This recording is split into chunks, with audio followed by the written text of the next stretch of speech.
Charles R. Gaush, Gaush. Birth date is November 15, 1929. Where were you born? Uniontown, Pennsylvania. Uniontown? Yes. Ah. What is the ethnic origin of Gaush? German. German. I thought so. The original spelling is Gaus. Uh-huh. Right. But one of my ancestors came south from probably Stuttgart. There's a lot of Gausches around Stuttgart. Uh-huh. And he went to Croatia as, I think, what we would call a customs agent. And Gaush's, G-A-U-S, is not a Croatian name. They don't know how to pronounce that. Right.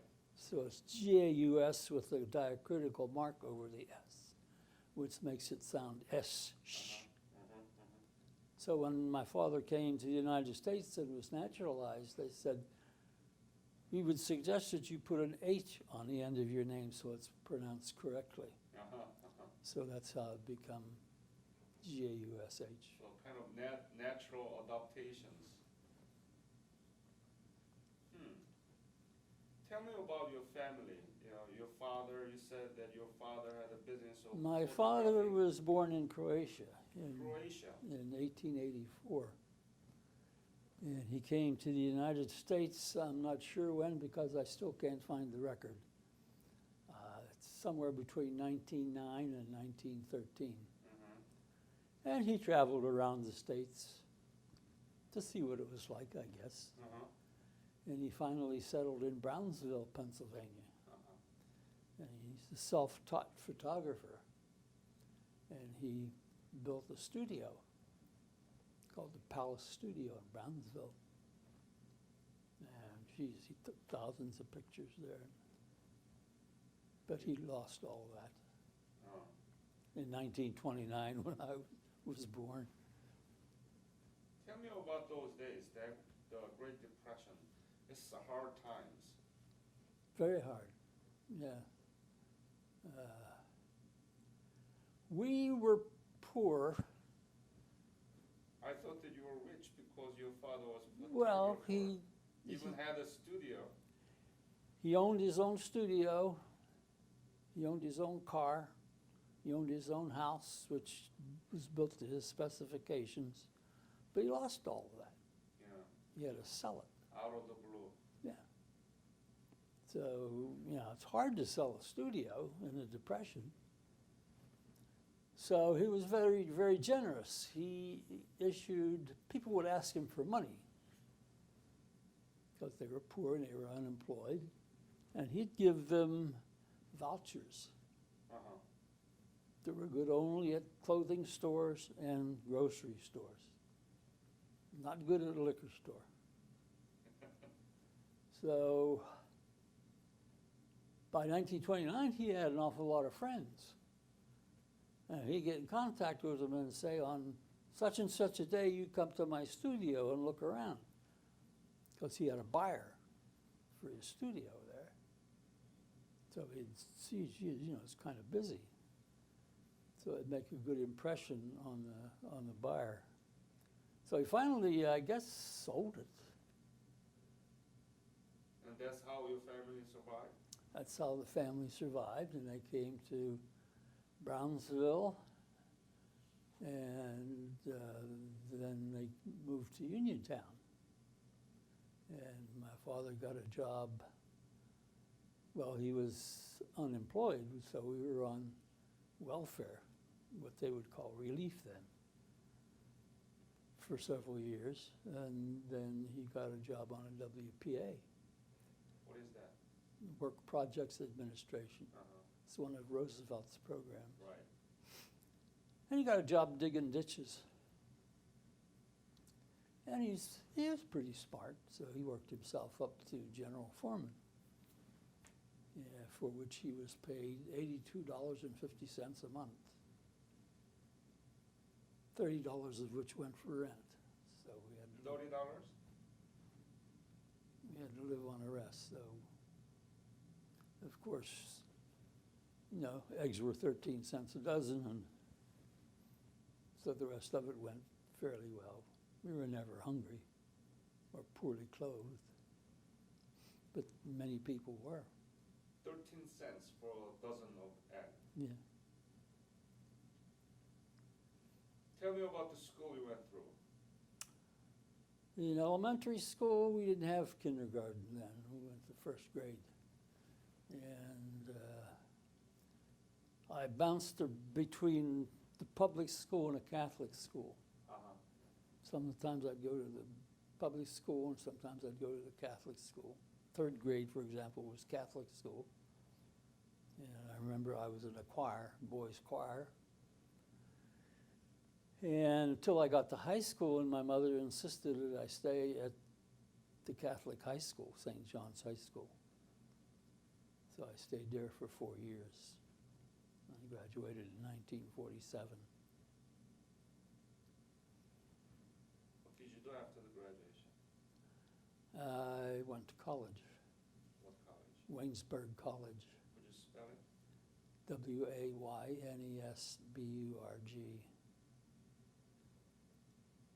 College? Yeah. That's also in Pennsylvania. How did you get into it? You said that your family were poor. Did you get the scholarship? No. My father helped me because he was working then. He'd gone from WPA to renting a studio.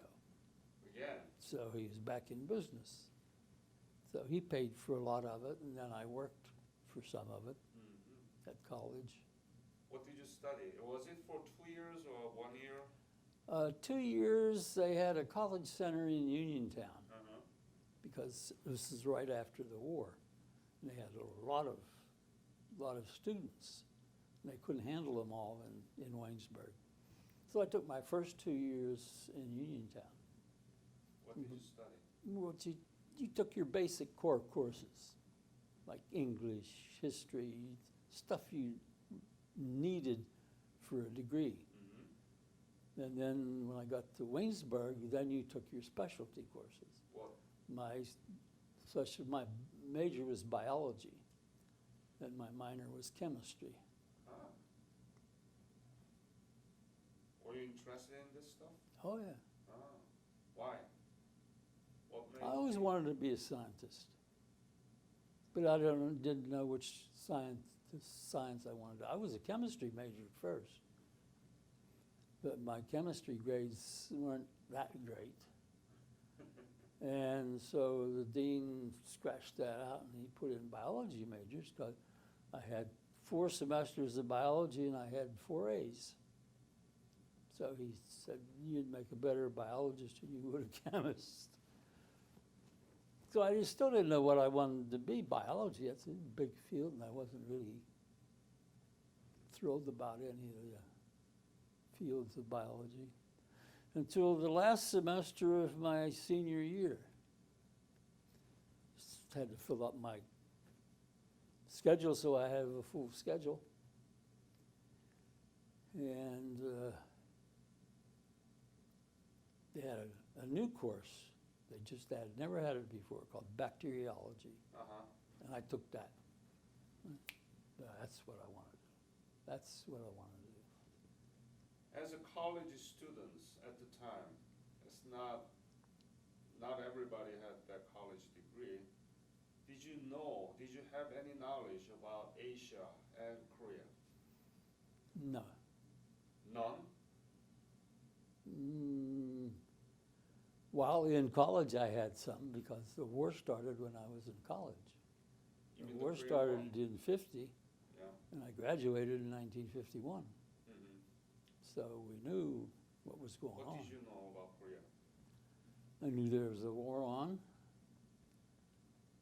And in 1950, didn't look too good because I was walking up the street one day and the college president was sitting in his car. And we stopped and said, hi, Prexy, how you doing? And we chatted a while. And he had the radio on. And he says, wait, listen to this. And we listened to the news report of some battle or something in Korea. When were you drafted? I wasn't drafted, I enlisted. You enlisted. Yep. When? 1951, Month? Date? July 13th, Friday, Enlisted for Army or what? Army. Army. I shopped around. And I looked at the Navy, and he gave me a test. They have a 100-question sort of qualifying test. And I got 98 out of 100. Why didn't you go to Navy?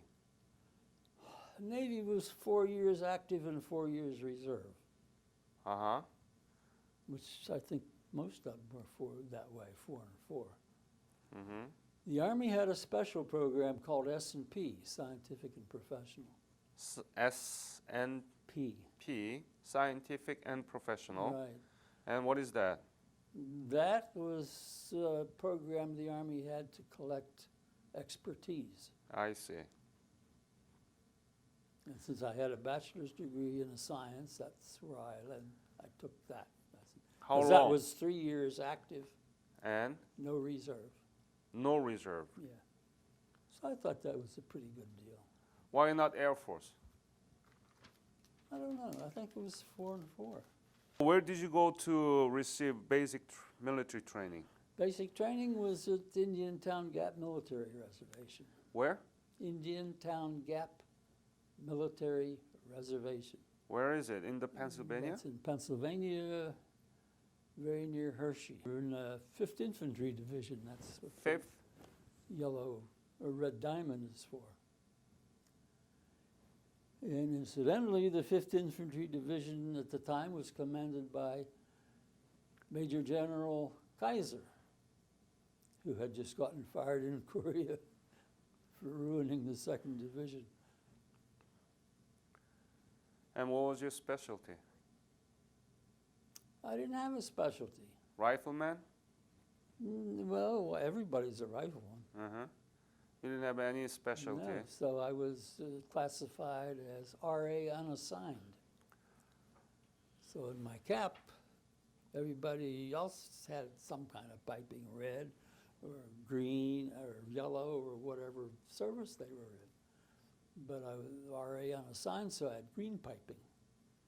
I was the only one who was green. And did you know that you were going to go to Korea?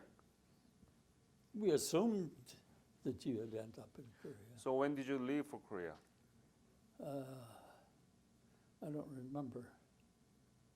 I remember we first went to Fort Riley in Kansas. That was a holding detachment for psychological warfare because they needed Uh-huh. people. Needed photographers, printers, pressmen, bindery people. It was a printing shop, is what they were collecting. And finally that was organized as a psychological warfare unit, and we moved to Fort Bragg. And it was, I don't know what they called it, but the Army unit was 8239. If you want to know exactly what you were in, you were in 8239 Army unit. What is that? Psychological warfare. What kind of 8240, incidentally, was Special Forces. And What they were right next door to us. What kind of training did you receive for this? We had the printing part of the psychological warfare, and then we had a radio unit. We broadcast. And we had a guy in our outfit who was from Russia. He spoke fluent Russian. So the printing and radio, you were promoting American value? We were promoting democratic values and freedom, and we also did non-military stuff like health and nutrition and welfare. And I remember we printed posters instead of, in addition to leaflets, we printed millions and millions of leaflets. We printed it in To your face? 3 languages, Korean, Chinese, and Russian. Haha. because we knew there were some Russian pilots mixed in there Uh-huh. in North Korea. And we printed 1 million of these leaflets in all, that's including all the 3 languages. And they sat in leaflet bombs in our shop for about 2 or 3 months. And then all of a sudden they came, I think it was 3 o'clock in the morning, and woke us up and said, we're loading the leaflets, go over to the shop. So And- you actually work on that poster or what? Oh, yeah. My section chief and I shot the halftones. And then photolithography, everything has to be photographed first. Hmm. Everything, the type, the photographs. And that's sent to the, what we call the stripping section. And they put it together on a flat Where did you make this poster? Was it in the in Omiya, Omiya? Japan. Huh? The shop, this is where I worked for 18 months. That's Omiya in Japan? Yes, Huh. Camp Omiya. All right. And then show me the another one. This one, I have to tell you more about that one. Omiya? The blue leaflet. Oh, okay. The reason they were waiting for it to drop it, they were waiting for a weather pattern. They were waiting for a very strong wind flowing north up into China because we couldn't fly across the Yalu. Mm-hmm. So they loaded them into B-29s and flew it however high a B-29 could fly, around 25,000 feet. And they flew exactly over the Yalu River. Uh-huh. And they dropped the bombs, and they were set to explode at 20,000 feet. Uh-huh. And so you had these hundreds and hundreds of thousands of leaflets floating up into China. Mm-hmm. And our intelligence on the ground said they found them 200 miles up into China. And shortly after that, or at that time, a North Korean pilot flew a MiG down to Kimpu. Really? Yeah. And he said he never saw that leaflet. He never saw that. We don't believe it, because he landed at Kimpu, Right. and they put the plane in a hangar and kept it there for 10 days, and they didn't say anything. And he said he would not fly down to South Korea with that airplane for money. He says now, if they had offered something like, freedom, some other things, that would be something else again. But we were ready to go with the second leaflet. But we couldn't drop it because the armistice was signed. Huh. And this is the second one, that's in Korean, you can read that. And somewhere in there it would say how much freedom we were offering him. Like $50,000 and a trip to the United States, a new identity, a house, a job. How much more freedom do you want? says 조종사 동무들이여 그대들에게 용감성이 있다면 그대들이 자유를 좋아한다면 또한 그대들이 안전하고 명예스러운 생활을 원한다면 여기에 그대들의 기회는 있다.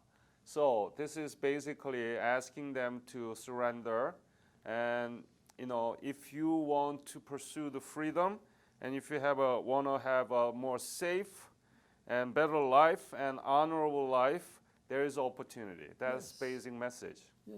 Show that to the camera. So you work on this? Yes, Huh. I photographed all of that. And the same thing, we printed 1 million of those in 3 languages. How But- many different kinds of leaflet or the poster did you work on? How many Different kinds. Oh, Jesus, I don't know. 18 months, millions of, well, not, we printed millions and millions of leaflets, 2 million for those 2 leaflets there. So you can imagine what we printed.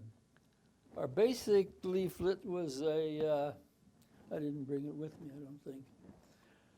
5.5 by 8.5, because our presses were Harris LTVs.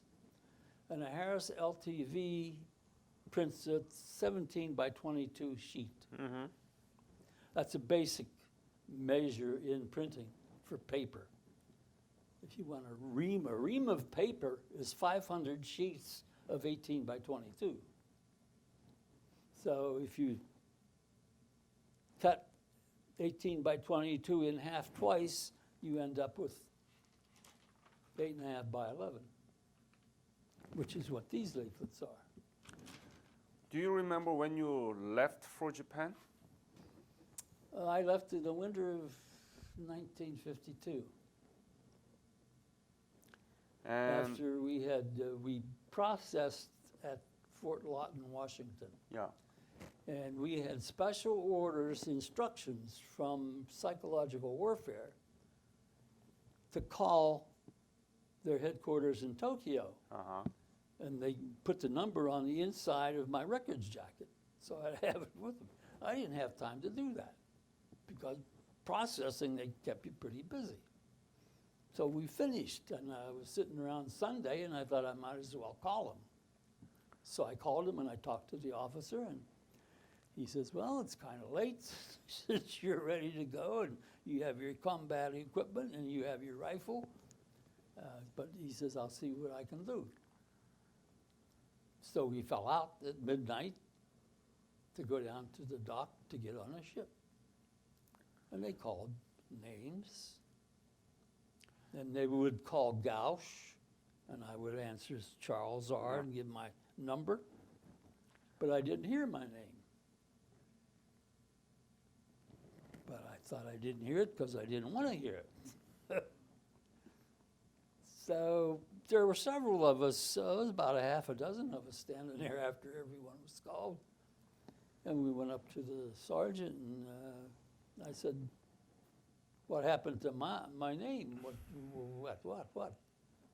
And I said, you know, Gaush, RA 306, 13406366. And he says, you're redlined, you're scratched. He says, you go back to the barracks for another assignment. So I guess the guy at psychological warfare did his magic and pulled me off. The reasoning was that I spent the first half of my enlistment, 18 months, studying psychological warfare, military intelligence, and photography. I spent 4 months in Fort Monmouth, New Jersey, studying photography.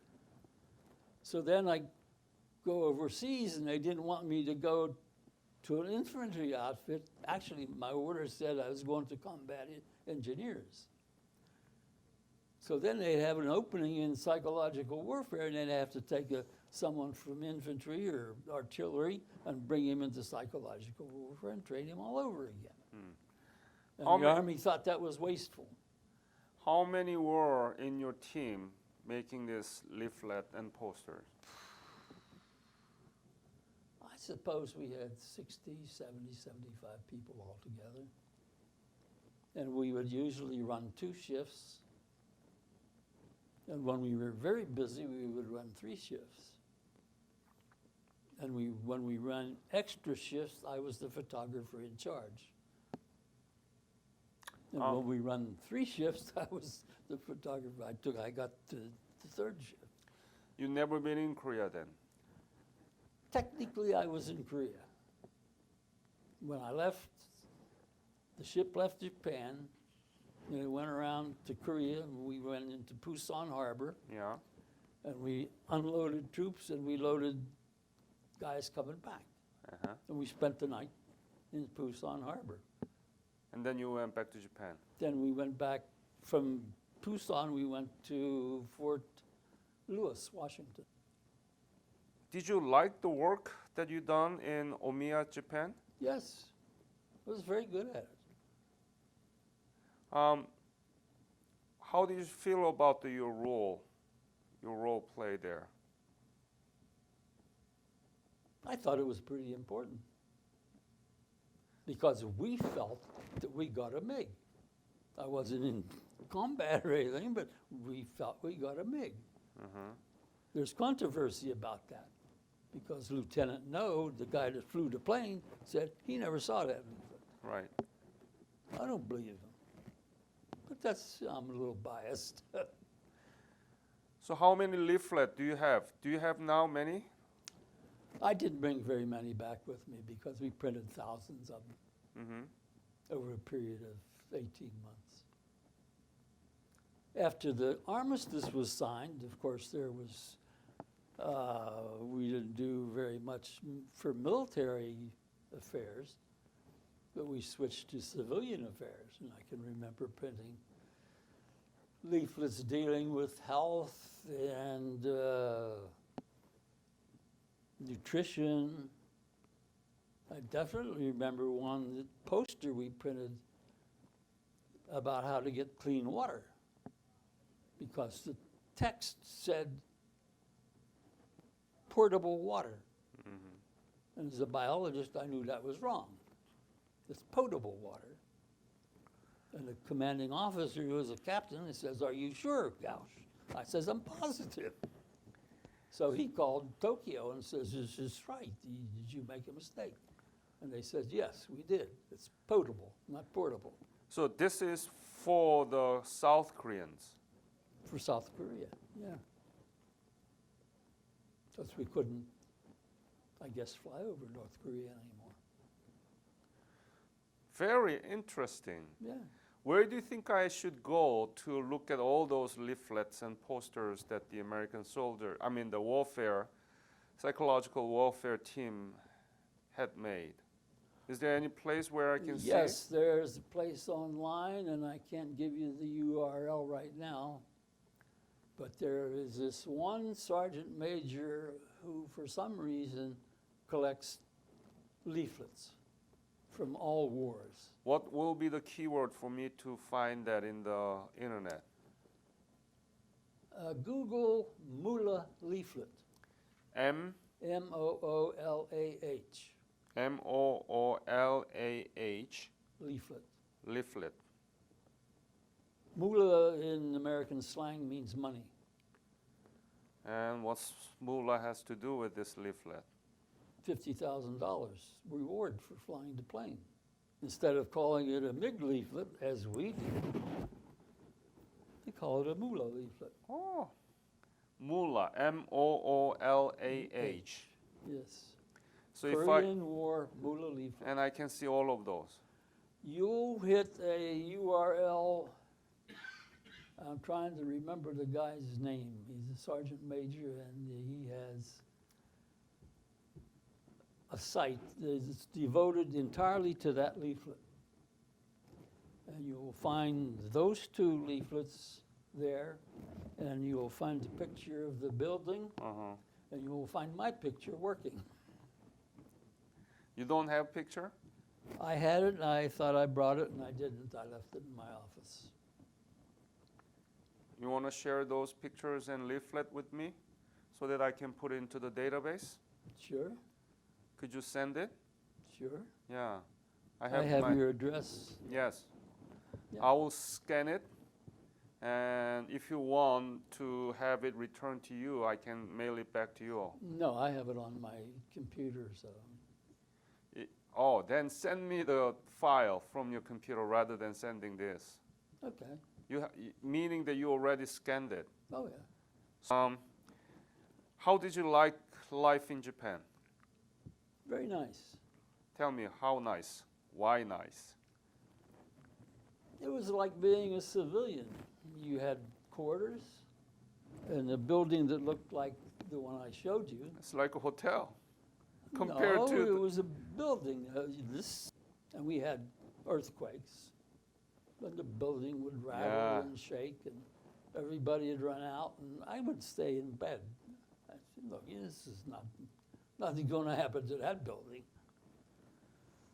So you'd get up and go out and get dressed, go to breakfast, and go to work, do your job, have lunch, come home, 5 o'clock, and you're off duty, unless you're on the second shift. What a lucky man you are. Huh? Yeah, so 9 to 5.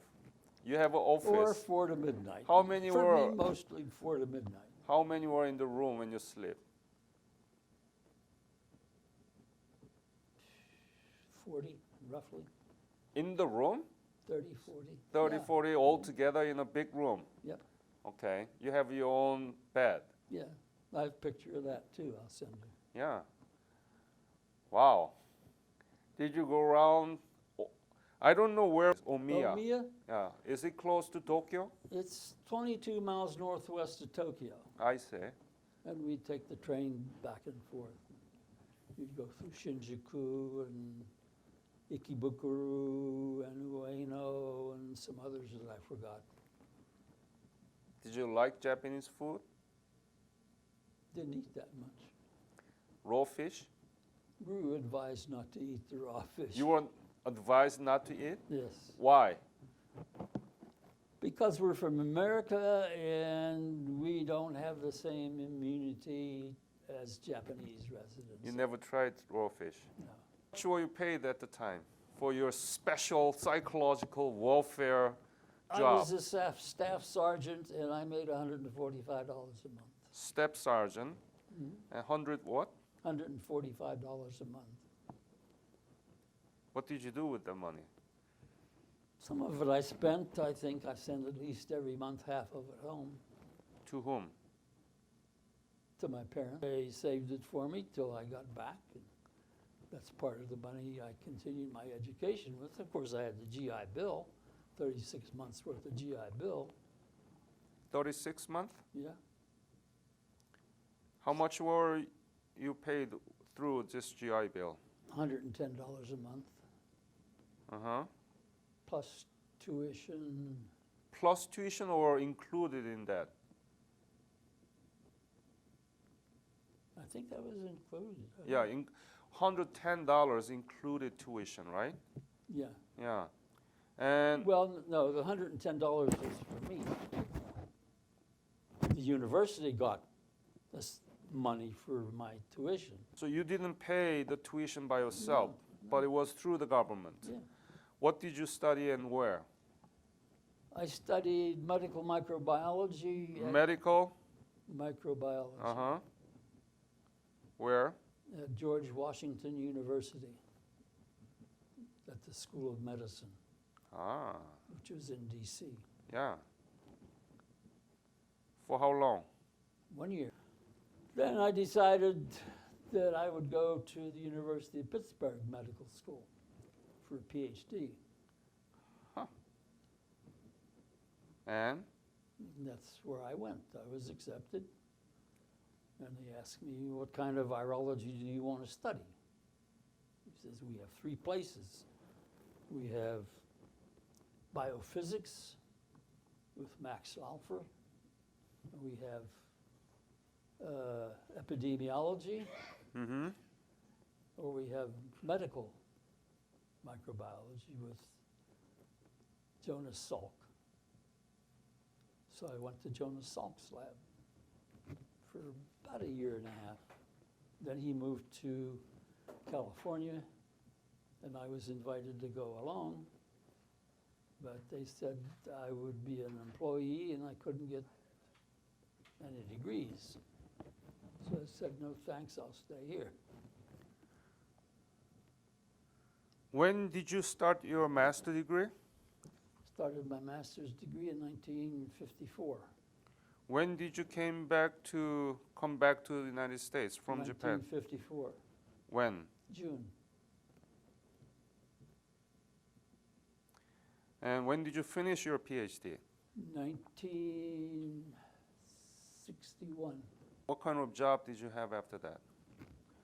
I got a job at the University of South Dakota Medical School. University of South Dakota. And you taught there? I taught there, taught virology and tissue culture for 15 years. Very good. Huh? I thought I would go there, as we say in America, to get my feet wet. Maybe 2-3 years to, get some experience, then I'd go somewhere else. Uh-huh. But I stayed. It was all right. It was a nice job. I ended up as a tenured associate professor. Good. And then I think they had another war. That was the Vietnam War. Mm-hmm. And money was getting tight. So they didn't have enough government money to support you. I got from the National Institutes of Health over a period of 7 years, I got $225,000 for research. That was in 1950s and 60s dollars. Mm-hmm. I don't know how much that is today, but It's quite a lot. bit. But that was 2 cycles of funding, and then you were out. Because there were more PhDs coming online, and the government had to support those. So you had to dig and scratch to get money elsewhere. So I got some money from the local National Cancer Institute. So But you're that was getting more and more difficult. So I decided this is not for me. I mean, I could go to another university, but I would be faced with the same problem. So I got another job, a different kind of job, as a laboratory safety officer.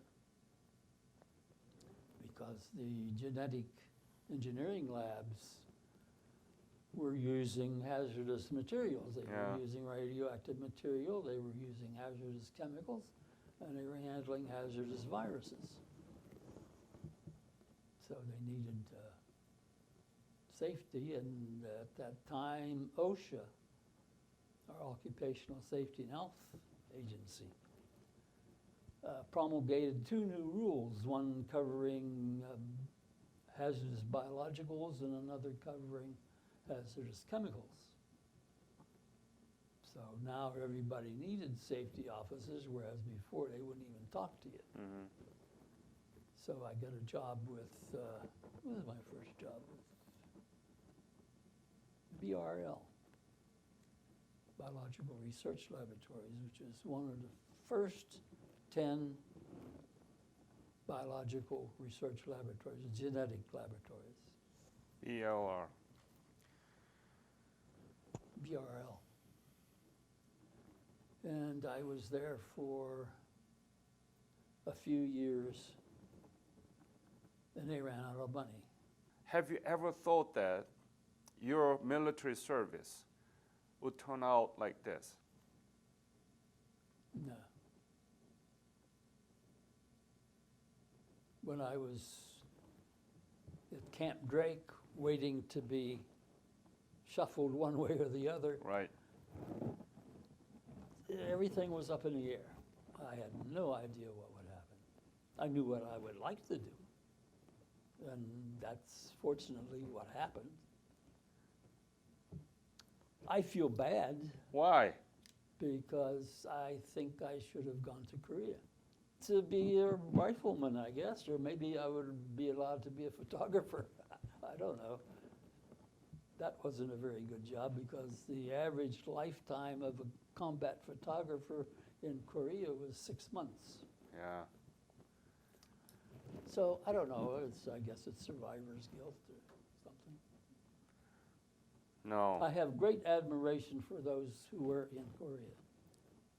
That's for sure. Those were the real heroes. But you did play your role, Yeah, as you mentioned, right? many people played their role. Yep. Have you been back to Korea? No, I haven't. You want to go Haven't. back? No, No? I wouldn't have anywhere to go because I was never there except visit to Port of Busan. But I have never been back to Japan either. But I did Google Tokyo and environs, and I found Camp Omiya. Mm-hmm. It's still there. Still there. It's occupied by the Japanese forces, defense forces. They changed it around some because I don't recognize some of the buildings. What is Korea to you? You've never been to Korea, but you are a Korean War veteran, and you played a significant role there. Yes. What is Korea to you? the great shining example of our efforts. Why? We caused the South Korean country to exist. It wouldn't be there if it wasn't for us. So we take great pride in that. It's a big country, big economy, 12th nationally in economy, whereas North Korea, I think NATO classified it as 119th in economy. So that, it's a pretty big difference. That is the legacy of Korean War and Korean War veterans. Yeah. But why is it been called as forgotten war? Because we were stuffed in between the Second World War, which was worldwide, very great war, 12 or 13 million people in the service. Then the Korean War, which was exactly 3 years. That was followed by the Vietnam War, which lasted 10 years, and it was very controversial. And So- they had everybody there. They had television there, they had photographers there. In Korea, we didn't have television. Mm-hmm. So there were no television cameras. There were a few civilian news agencies there. Very good point. But what you see coming out of the Korean War, the photographs and the movie footage, most of that was shot by Signal Corps photographers.